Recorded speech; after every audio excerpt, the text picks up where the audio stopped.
प्रदर्शिनी कला प्रदर्शिनी कला प्रदर्शिनी कला प्रदर्शिनी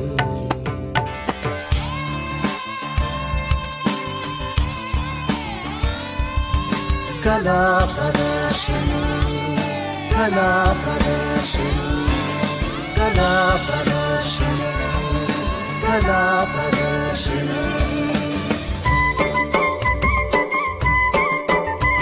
कला प्रदर्शिनी कला प्रदर्शिनी ततुम ततुम ततुम ततुम ततुम ततुम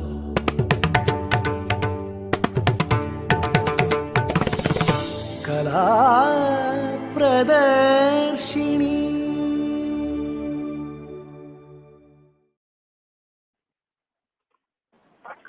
Good evening, good morning, and good afternoon to everyone. Thank you so much for coming back to the Earth series, Candid with the Ghantasalas. Tomorrow is a very special day. It is the International Day for the Girl Child, recognized by the United Nations. Why is it so special? That's what we're going to delve into today's session. We have a very eminent guest, Dr. Saundarya Rajesh, who is one of India's most respected thought leaders on diversity and inclusion, an award-winning social entrepreneur, and she is best known as the pioneer of the second career opportunities for women in corporate India. Her awards and recognitions are numerous and has been recognized by several countries, including the US and the UK, as well as several national awards in India.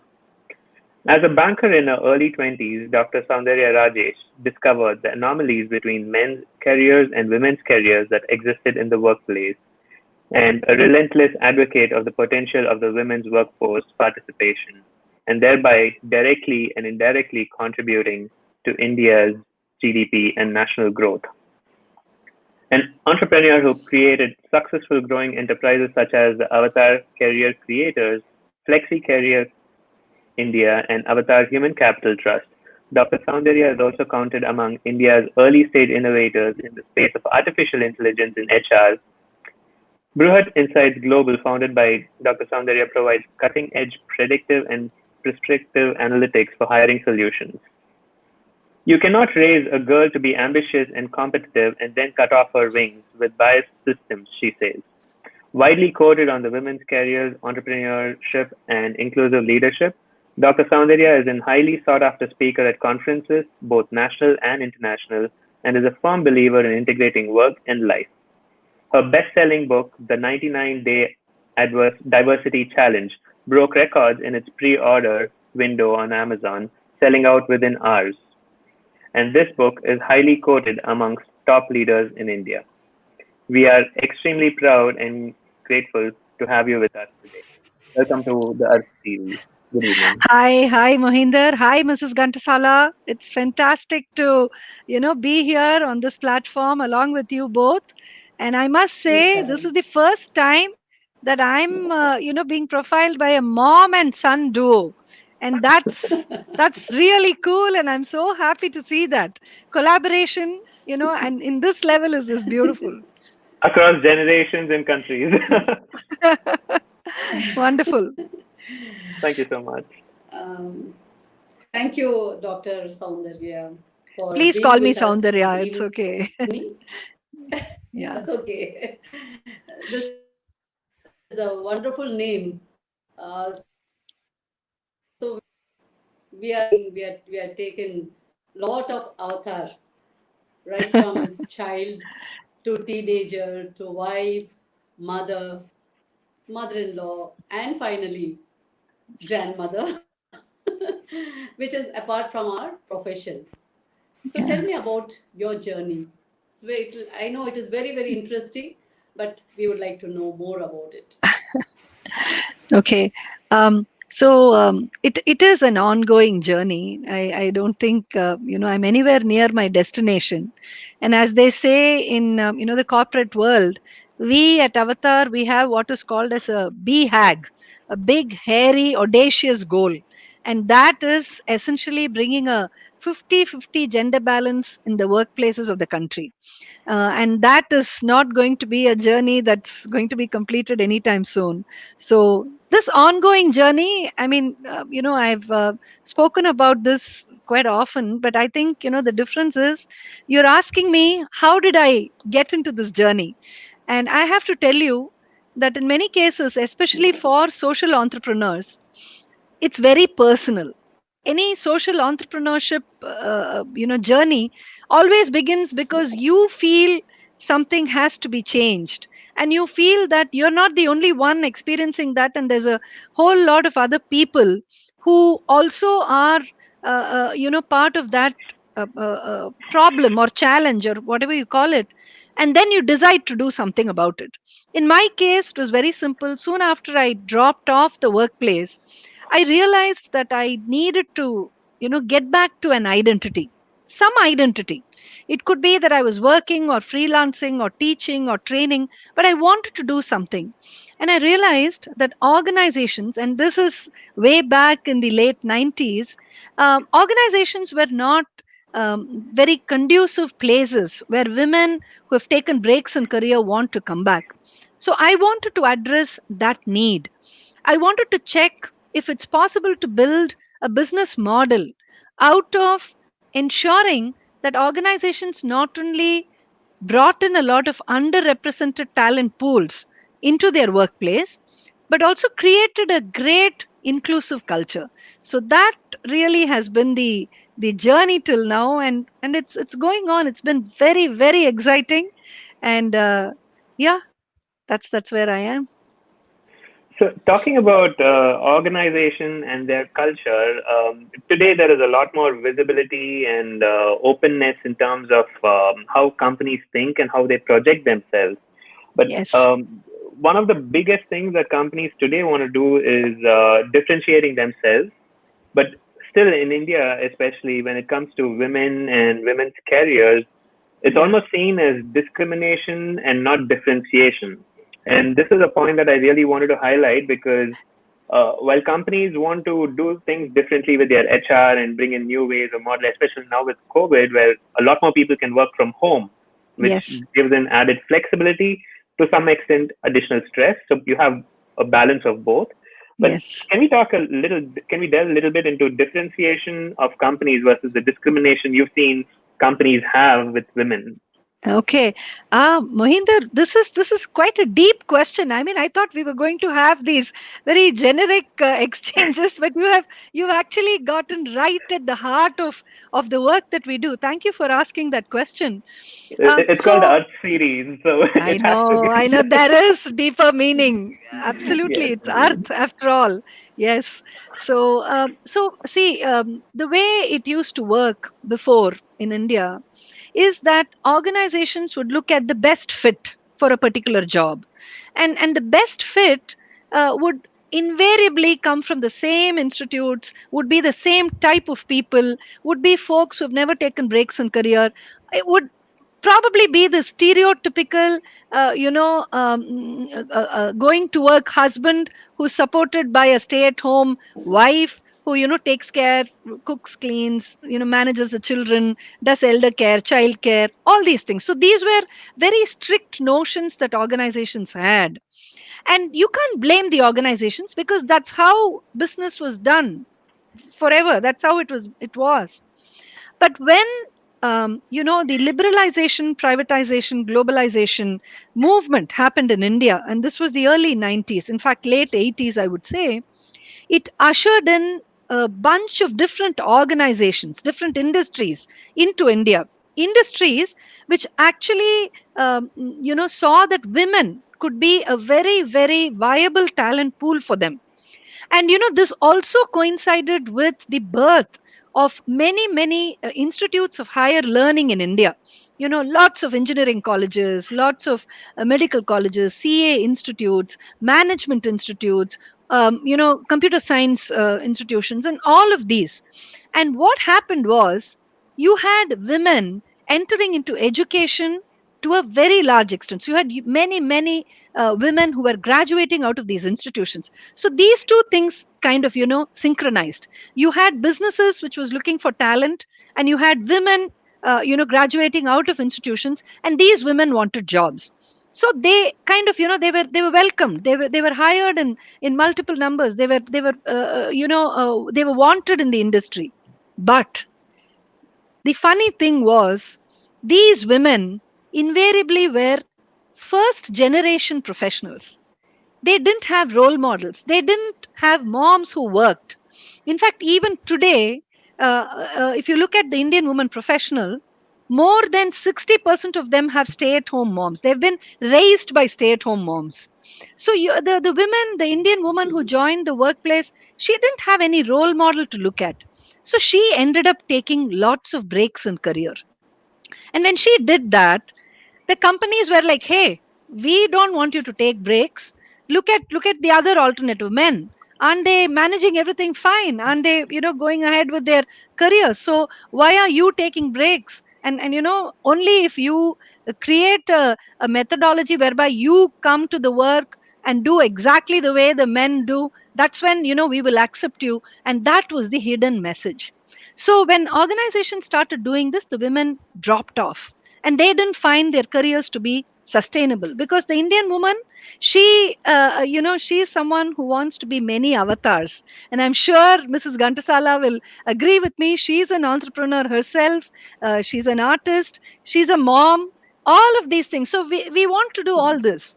And if a career doesn't allow us to embrace all these avatars, it becomes very restrictive. So what organizations did, they, touching upon the question you asked, discrimination versus differentiation, the discrimination part actually was reverse. Organizations did not know how to positively enable the changes that women brought into the workplace.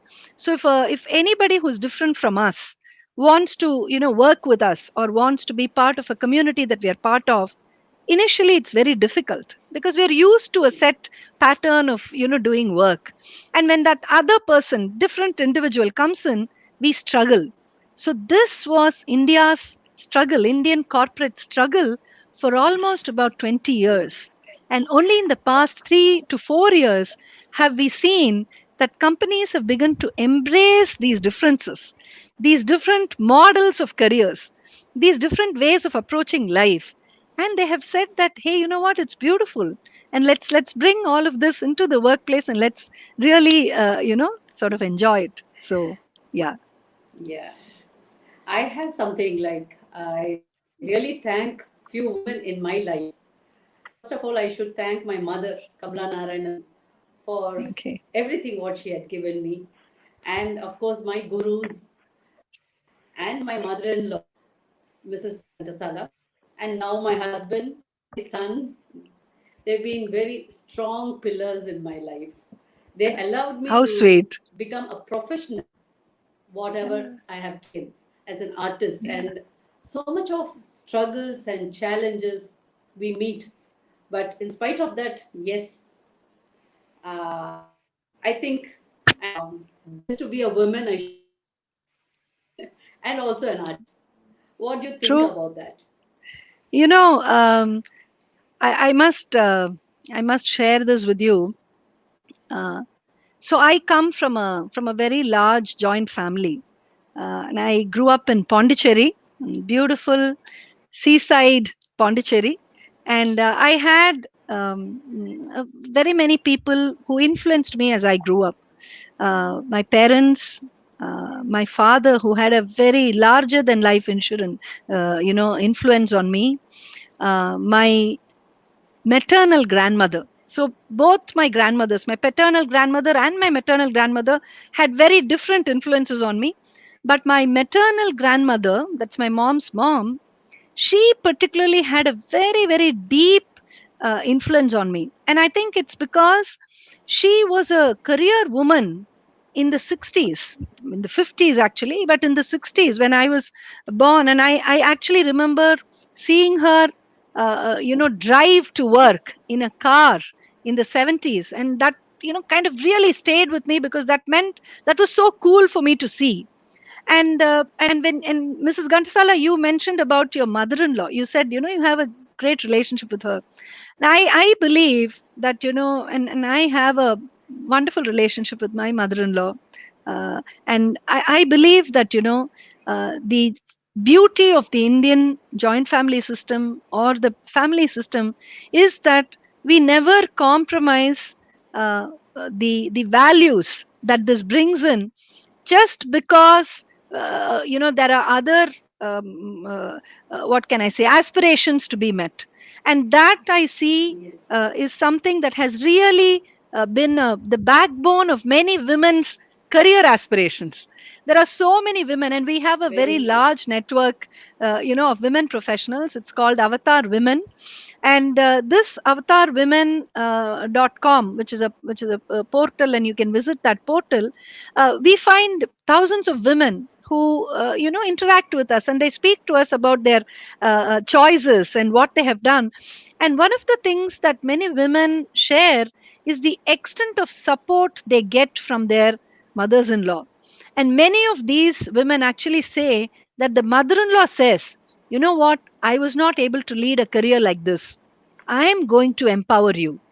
And to be very honest, my first investor was my mother in law.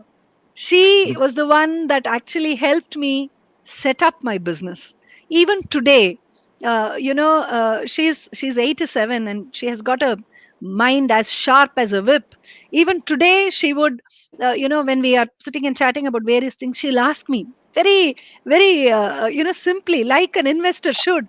Is everything fine with the business? This COVID and Corona and all that. Is everything all right? Are people happy? She'd ask that question. So I think we sometimes complicate business to a very large extent. Ultimately, it boils down to, are people happy? I think that kind of just summarizes it. What do you say, Mohinder?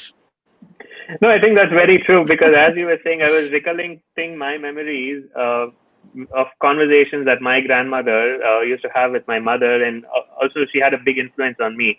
And Yeah. sometimes I don't know how people in the audience may take it, but when people talk about women empowerment, I was surrounded by women achievers, women leaders, women motivators. So for me, it was Yeah. a woman should be like this. When a subdued woman comes, I'm like, this is not what you're supposed to be. And Oh, I think you mentioned in one of your interviews that the women's contribution, like the educated women's contribution to the national GDP, is like several lakh crores. And if that is untapped, imagine the kind of resources or the human resources that a country like India could have. So, in the same direction of thought, um, on one side you're seeing the corporate side and like women's aspirations, but on the other side, like I mean, again, being brought up in Chennai and with a mom being a Bharatanatyam dancer teacher, like we have several students coming home, most of them girl students and their parents. So we've had our share of seeing women as well, but many of them they study, they become engineers, doctors, but they get married and they stop working, or they have a kid and then they stop working. And then a lot of the reasons they keep saying is, oh, my family. I mean, family becomes a priority. But then when I see other women achievers, they've still managed to keep family also a priority because only a successful family will help you be successful at work. Uh, what is your take on that? Like, what is your experience? Why do women say, "Oh, family is the reason, so I'm going to give up on career. I'm not going to take up dancing"? Because we have seen students, they'll come up so well, and then they'll say, "I'm getting married. I'm stopping to dance. I'm getting married. I'm." Like, what's your experience on those? okay. Again, beautiful question. Mohinder, in fact, before I answer this, I want to, touch upon something you mentioned when you were speaking about, the fact that you grew up surrounded by these powerful, influential women, who did things, who achieved, Or that who sort of a thing. push people to achieve? And push people to achieve, equally Yeah. important. Now the fact is that you are, so therefore you've been raised by a mother like that. Therefore when you are out there interacting in the workplace with friends in your community, to you, a powerful woman or a woman who asserts herself or pursues her ambition is not a threat. Now the interesting and sad part is, in India, Probably, I mean, you can call it patriarchy, or you can call it anything, or simple upbringing. You could even just boil it down to the fact that you are being raised by somebody different. What typically tends to happen is women who aspire, it could be for anything. It could be to have an identity, it could be to make a mark in the society, it could be to run a business of her own. Such women are often stereotyped as being selfish, and this actually puts a spoke in the careers of many, many, many women. And to answer your question now, why do women give up? Now, there are actually two parts to it, Mahinder. The first part is the woman herself. Um, Now, many women have that drive. They do have that, aspiration. They want to achieve. They want to succeed. But somewhere along the way, they either decide that the effort and the stress of it is not worth it. And today is actually World Mental Health Awareness Day, and a big hat tip to all of those women who are able to handle stress, who are able to manage all of the things they go through, and still are able to be very affectionate mothers, great partners and wives, good collaborating colleagues and teammates, and wonderful human beings. So it's not easy. So therefore, the first part is the woman herself. She needs to have tremendous drive. She needs to have an unending supply of enthusiasm and motivation for her to say that I will make this happen in the face of challenges. Now, that's the first part. So, how is this woman's mental makeup?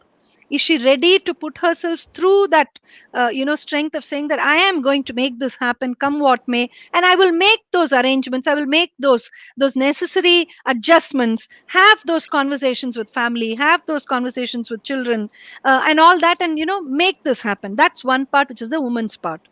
The second part, and this is again equally crucial, is what she chooses to pursue.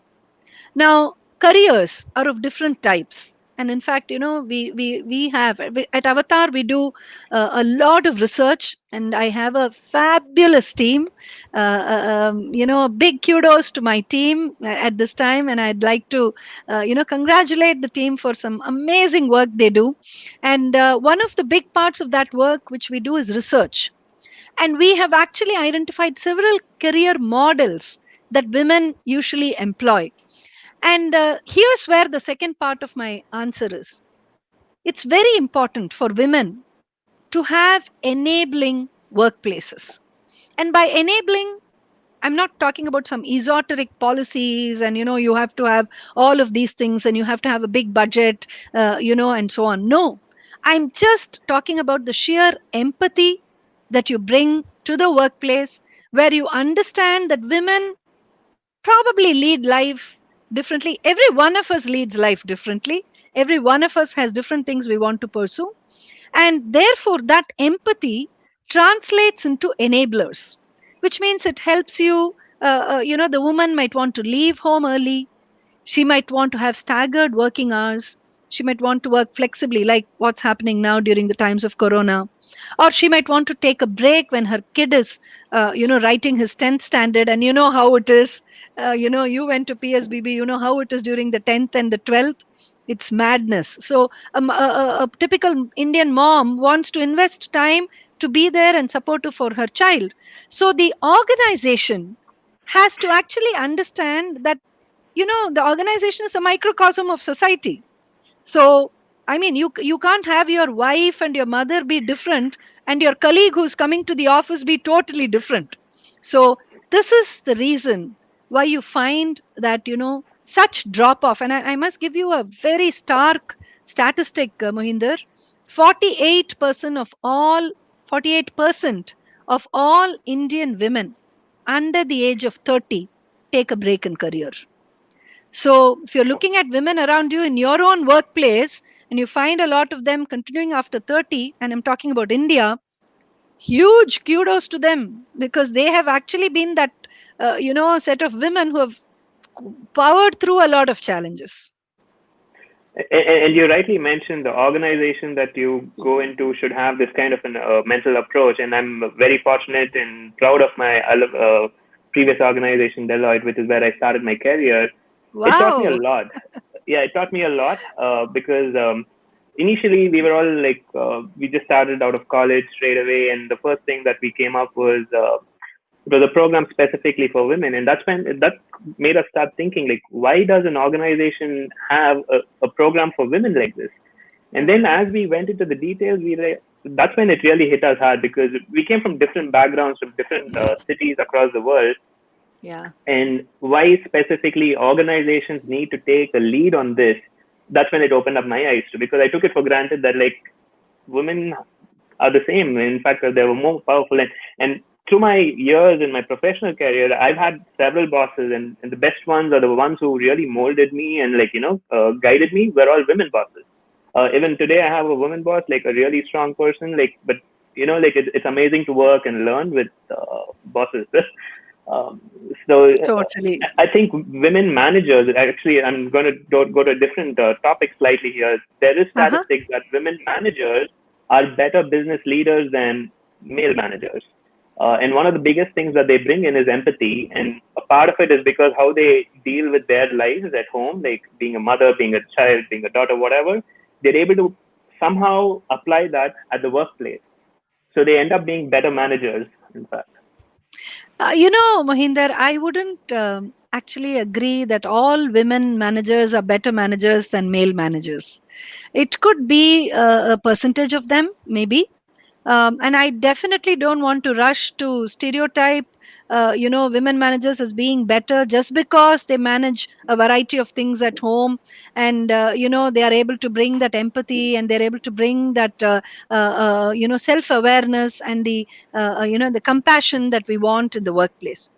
Now, having said that, and the reason I'm saying that is, there are these large qualities which are sort of taped on to people. If it's a woman, she's more empathetic. No, not at all. Correct. Men are Yeah. equally empathetic, Yes. and it's just a question of being able to tap inside your own capability to display that. And I recently even spoke at a conference, and I was saying it's totally all right to be emotional. We have these strict stereotypes of saying, the woman is always emotional, whereas the man is the one who's rational, and who's extremely logical and takes those very perfect decisions. Not at all. The man is equally emotional, and he should be. So I firmly believe that while there are some characteristics that we usually associate with women, and there are some characteristics which we associate with men, that cannot be universal. It's often that women also can be completely rational. I must share this anecdote with you. Once we were delivering a training session to a multinational, and then this was around 2014. Just soon after the posh act, the prevention of sexual harassment act, that had actually become the law. Previously it was just a guideline. It was called Vishaka Mhm. guidelines here in India. And then it became an act, and it was the Prevention of Sexual Harassment Act of 2013. Soon after this happened, companies went into a tizzy because they were all worried that even the smallest gestures that they do, or the usual very friendly collegial hanging out that you do with your women counterparts and friends, could be misconstrued. So there was this sudden freeze of hiring. There was all the leaders of big businesses, huge manufacturing plants. They all became very sort of risk averse, saying that we don't want to have women, and then we'll get accused, and so on. So we undertook a series of training programs which we offered to these organizations. And during one such training program, a manager came up and he said, I was having a conversation with one of my colleagues, and it was an appraisal conversation. And Mohinder, how appraisal conversations go, it can be quite tough, and not I mean, we all, unless it's good news, we don't want to hear it, so it becomes quite uncomfortable. So this was happening, and the woman to whom he was giving the feedback, she started crying and she started weeping, and it was noisy, and he became extremely uncomfortable because there are people watching, and he was wondering, I mean, there could be any number of things that people would think why this lady is crying. So that became, so that actually kind of scarred him, and he said, I'm not doing appraisal conversations ever again. And then we Wow. had to actually sort of share with him that while women are usually emotional, the fact is that allowing that emotion to sort of take charge of everything else, and sort of hijack the conversation, is not required at all, and you can be totally calm about it. So these are ways in which the Indian corporate is today currently learning, how do we deal with women, how do we deal with second career women, how do we deal with members of the LGBTQ community, when they enter the workplace. See, we are absolutely not used to sharing our restroom with a transgender. And Mm-hmm. it might be very, very uncomfortable for someone, and they are like, wondering what to do and how to. And the same way, when someone comes out to you and says that, what, I'm gay or I'm a lesbian, and that sort of a thing can totally put off people unless you're sensitized to it. So I think today, what we are seeing in India is that there is an awareness that all of these different talent pools exist, and they all add value to the workplace. And more than anything else, I think it's just beautiful to have so many different people. I've seen Mrs. Ghantasala's some of the performances, which is videographed, and look at the variety there on the stage. Isn't it beautiful? That's what we need in the corporate world as well. Wonderful. And I think Thank you very diversity is much. one of your key things of Avatar. Yes, yes, absolutely, you're right. Um, uh, Putri, this word is very Oh, beautiful again. yes, And yes, for me, I should say, I'm always in midst of my young dancers, and I always yes. say, I have only one son, but I have lots of daughters. So, so happens that Putri is also one of the favorites, special for you too. I know, I know. Yeah. So I How did must you take share this this with name? you. Yeah. So see, uh, again, a lot of the decisions that we take at Avatar is born from research. And we often tend to think of research as being this very clinical thing, which is removed from our day-to-day lives, and it's done in a very sterile atmosphere and sort of thing. No, research is actually representing our lives and stories in a way that it can make sense with numbers, and numbers make a great deal of sense. So we were doing this one research at this one time, and we realized that while organizations are constantly talking about people who take a break, people who go away from the workplace, who don't continue their careers, nobody is really talking about the women who stay, the women who are actually thriving, who are doing very well in the careers. So we undertook a research to find out what made these women stay. And so we interviewed, I think, about 1,500 women professionals, and of which one data point really really stuck hard, really shocked us. And that was that more than there was a sizable population of women, I think about 545 of them in that sample, who all had come from underprivileged backgrounds. And they were all, and the way we found this was, they had either gone to a corporation school, or they had gone to a government school, or a trust run school, and you could see the kind of colleges they had gone to. And it kind of followed that they had all come from families which couldn't really afford, to spend on education more than that. And then when we started talking to these women to see how they were doing, we were amazed, because these women had actually broken the shackles of poverty. They had not only pulled themselves but also their families out of that underprivileged life that they were leading before. And when we asked them, how did you do it? They gave us many answers. But there again, 3 points stood out really. They said that they had had a mentor, a mentor, someone who actually, kind of tells you, hey, you know what? You should continue your studies. You should do this. And I know somebody in that school, and they will give you admission there. Or I will put in a word to this particular college, and they will make sure you go there.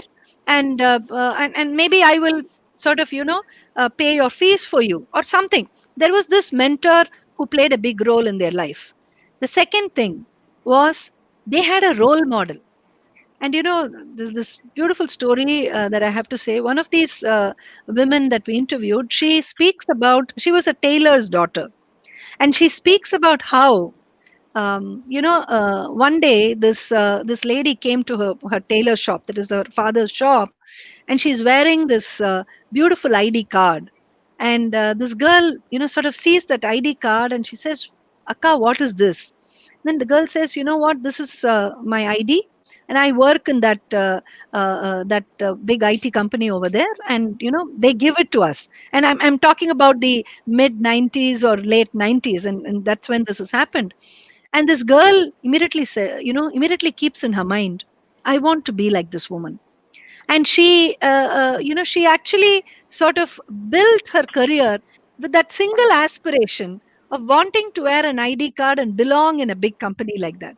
So a role model is somebody that inspires you, who you want to be like. That was the second commonality among all of these women. And the third thing was, they all had somebody who played a career coach, a career guide, someone who told them. It could be your English teacher at school, it could be your math teacher at school, it could be your PT teacher, who says that, hey, you're really agile. You would actually do very well if you got into probably professional gymnastics, or you get into professional games, sports, and stuff like that. So you have these three things: a mentor, a career coach, and a role model. And that amalgam sort of catalyzes the future of these women, and they just emerge out of their poverty and that squalor. So we picked up this formula, and we have institutionalized it, created an army of mentors. In fact, I must thank one of the mentors, volunteers who has referred me to this program today. That was a Putri volunteer who did that. And the mentors, the career coaches, the role models, they have become such an amazing community that we have currently about 62 live projects that are happening across Tamil Nadu and Pondicherry. And even during this corona time, the kind of engagement that has happened with our Putri scholars, we have about 6,000 of them, who are enrolled with us. It's just so amazing. I'm just Amazing. filled with gratitude for the volunteering community that has come together and said that, this is a great idea. And the fact that we contribute either as a mentor or a career coach, or a role model, and we inspire these girls, and then they go on to pursue fantastic careers, and then they actually contribute to India's GDP. This is fantastic. We want in. And that really has built this community, Project Putri. And a big shout out to that amazing team at Avatar Human Capital Trust, each one of whom has been so incredible in taking this. It's their family, it's their set of Putris. So it's a fantastic journey, Mrs. Gantasala. I mean, I have no words to really say how this has transformed. And can you believe it's only 3 years old? I mean, it's just surpassed all our expectations. Yes. Thank you for asking me about Putri. That's lovely. Just hearing Yeah, about it Putri. gives us goosebumps. Thank you, Mahinder. So that was uh, really uh, wonderful. Putri is, Yeah, as you said, I'm always in midst of Putris only. I know. All my dance students, I never think Yes, that they are students. They are like my children. So when they totally. don't Yes. home or meet me, you feel really depressed. Why these children? But nowadays children are very different. They are very smart. They are very intelligent, and also Yes. you cannot expect like how we were to our parents or gurus or whatever. But I you need to know. mold them, as you said, a Yes. role model. So Yes. we have to go on with Absolutely. not only teaching dance, but we need to keep on talking to them. We need to I know. so many other I know. aspects also in life. Yeah. Yes. I Mm. must share It's that lovely my talking to you. daughter's thank you. No, I must share that my daughter's a dancer too. And what I discovered is when she, started learning dance, her confidence just improved. And I think it's exactly what you say, Mrs. Gantasala. It's that community that gets built at the dance school. And you share so much more Yeah. than just dance.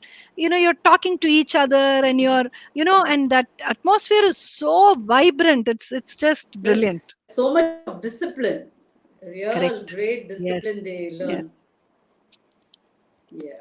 I Absolutely. mean, just to elaborate a little bit on more on the art side, right? Because I've seen this Yes. firsthand, and in fact, I haven't had to experience this because for me, I just took it for granted. And a very small example: a lot of our students they used to travel a lot out of station, and I think all of us were in school, so all school children, and then like few were entering college.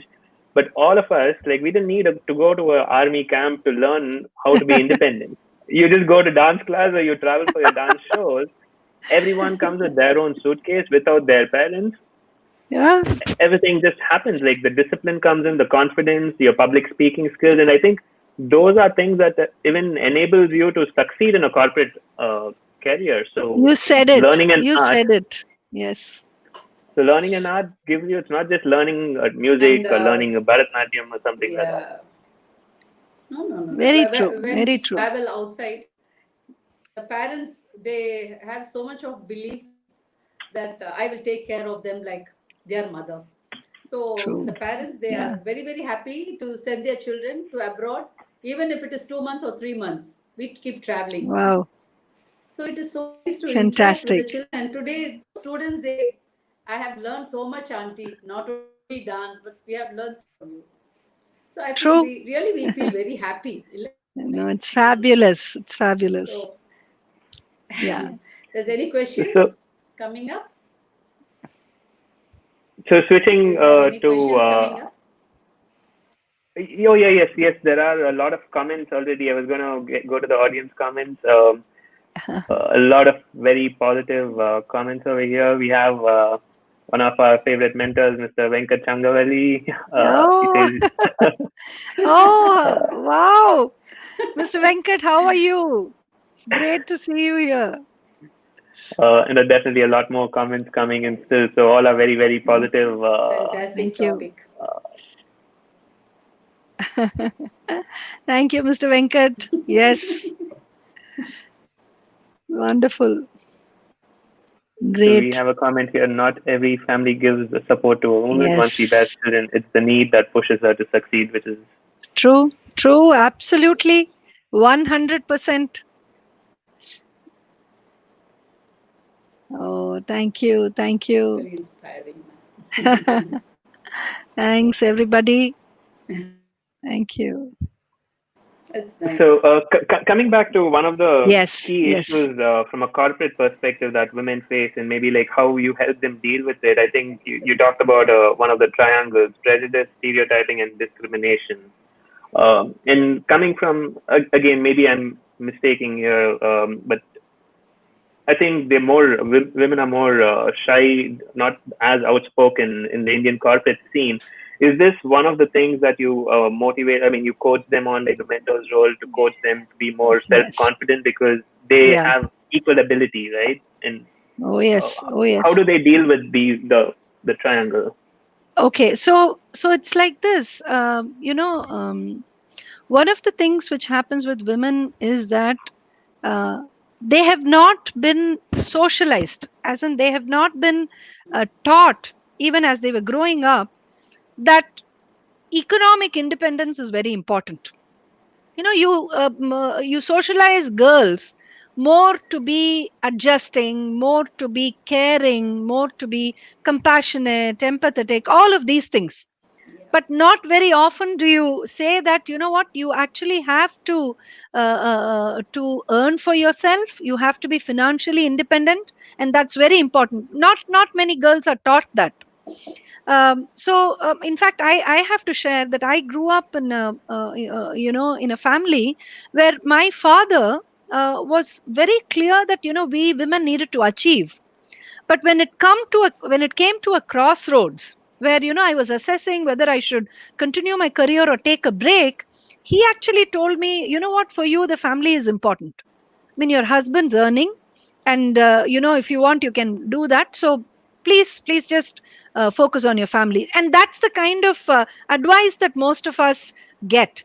But the point is, that doesn't really help you in the long run when you want to have an identity for yourself, or when you want to be financially independent.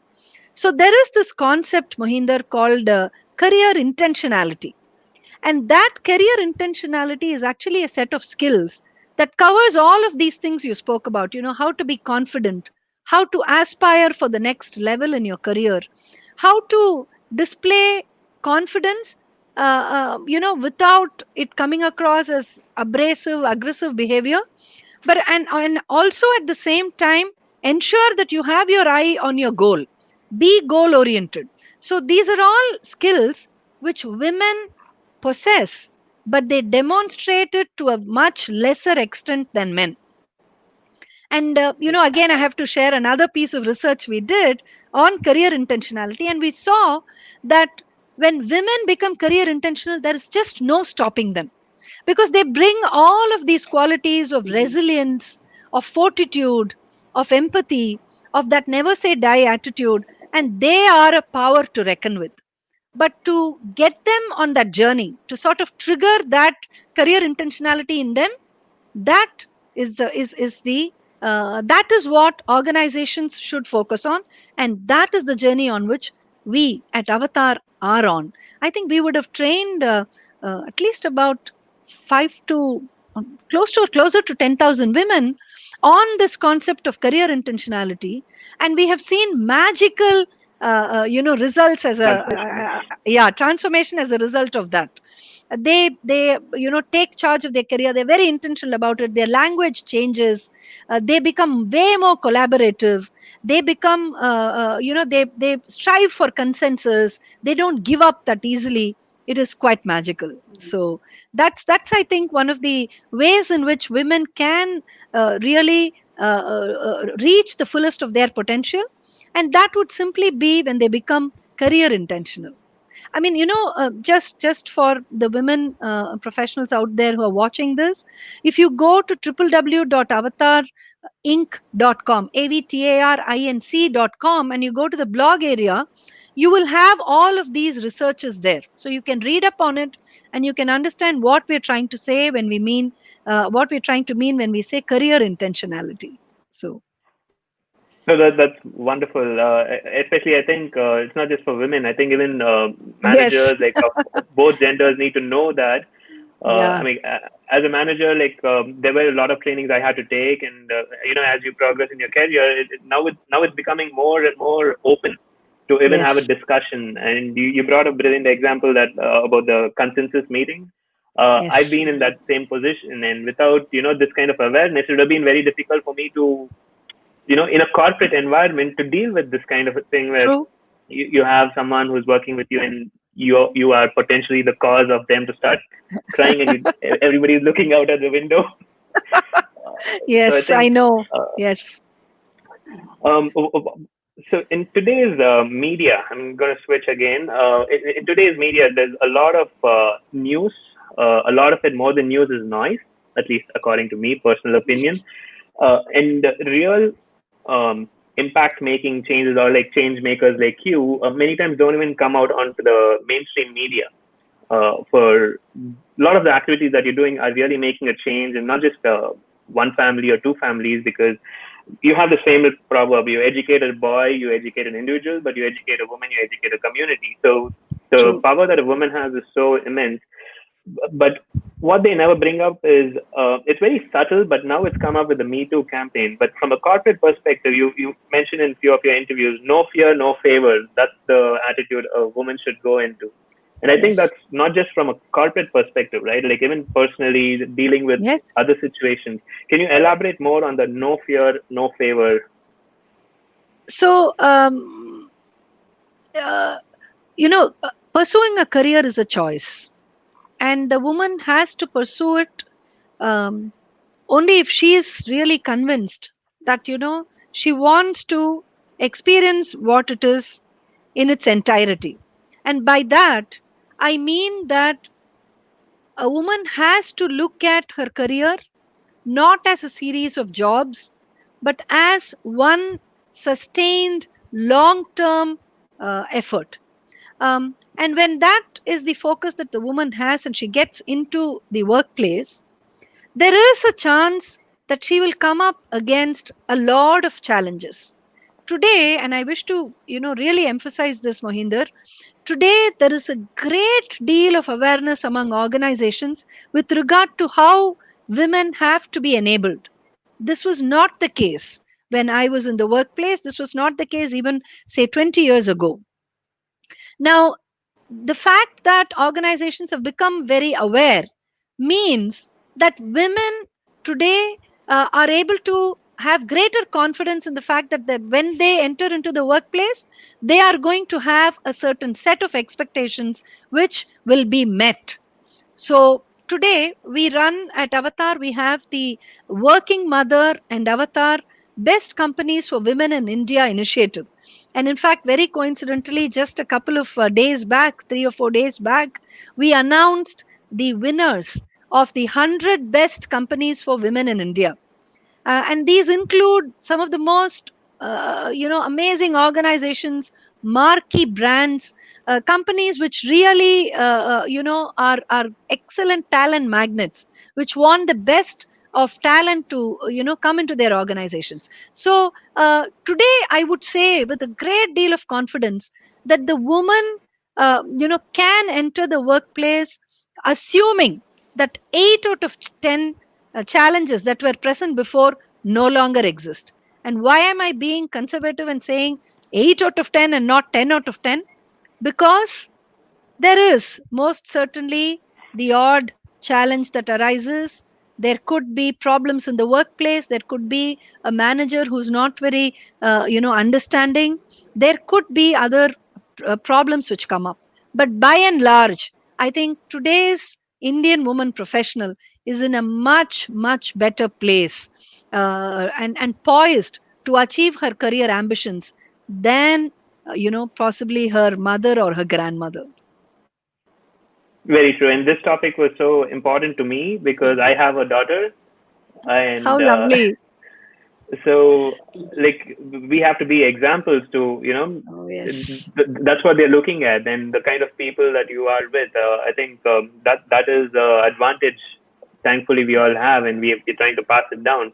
But having these Absolutely. kind of examples, we need to show them what others don't have, for them to realize what how privileged they are. Yes. Um, So so true.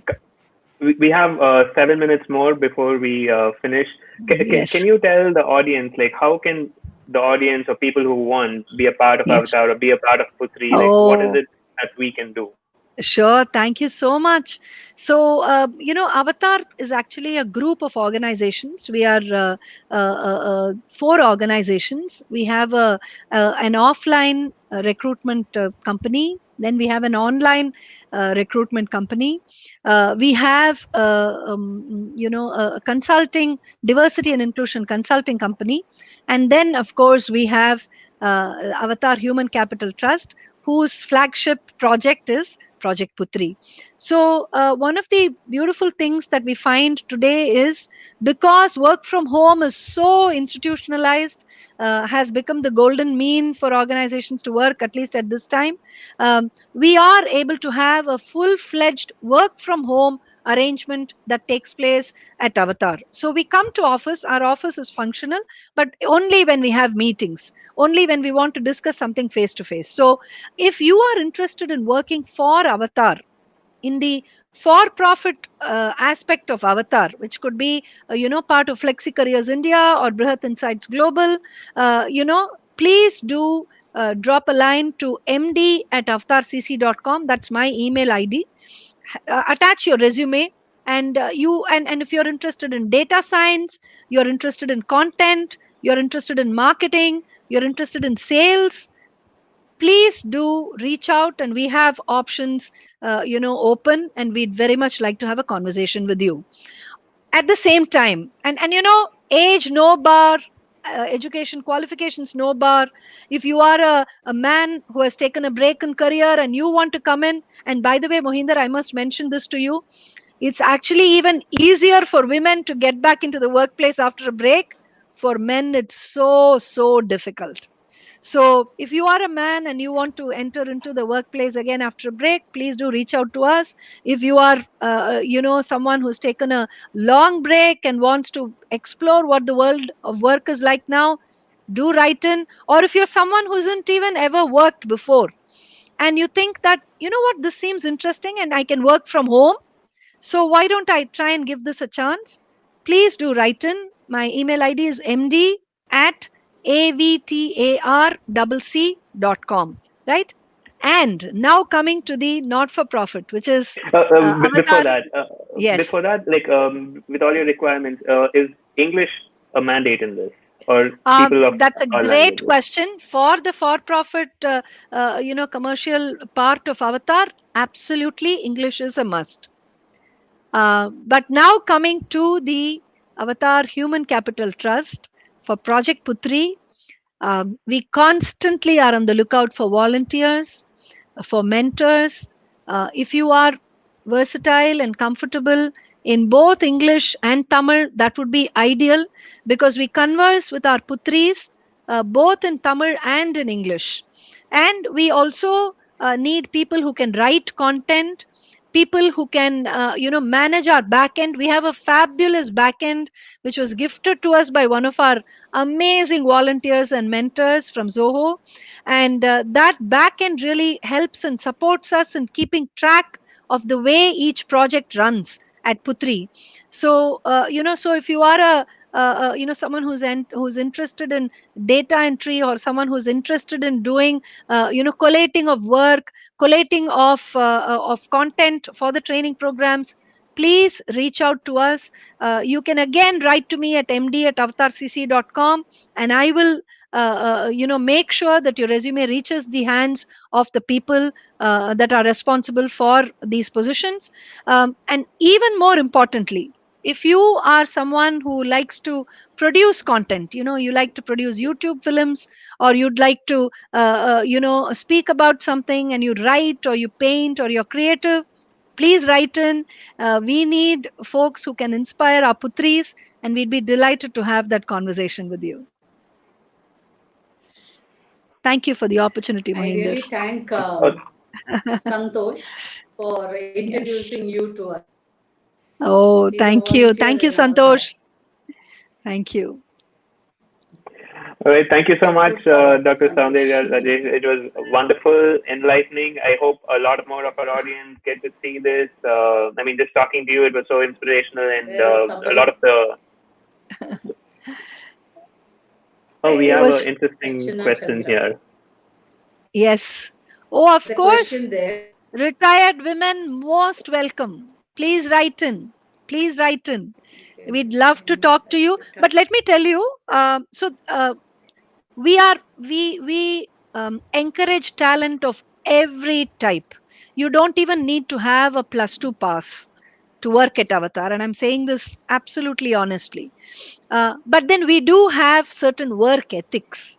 We most certainly have a particular discipline of working, We look for certain characteristics in you.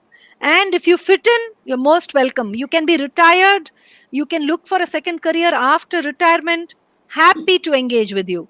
But of course, like I said, we most certainly look for certain key characteristics, certain key traits, and we have a very, very robust work ethic. So that is very, important to us. So we will assess you. And if we find you good, welcome aboard. Oh, yeah, that's Well, Saranya. So, Yeah, great. Wonderful. Lovely having this conversation with both of you, Mrs. Gantasala and Mohinder. It was like just chatting with friends and that was the vibe I got. More power to you. I'm sure the Art series is just going to fly. And you're going to get, really thank you. awesome, cool people to profile. Thank you thank you for so having much. me on your show. Yeah. Thank you so Thank much. you. And for our guests, thank you. Do join Thank us next you for week. We your do have time to another us. speaker as well. And do join us again next week. Thank you so much for your time again, Doctor. Thank you. Thank you, Mo. And thank you, Mrs. Gantasala. More power to you. Best wishes. Thank Best you. wishes. Thank you.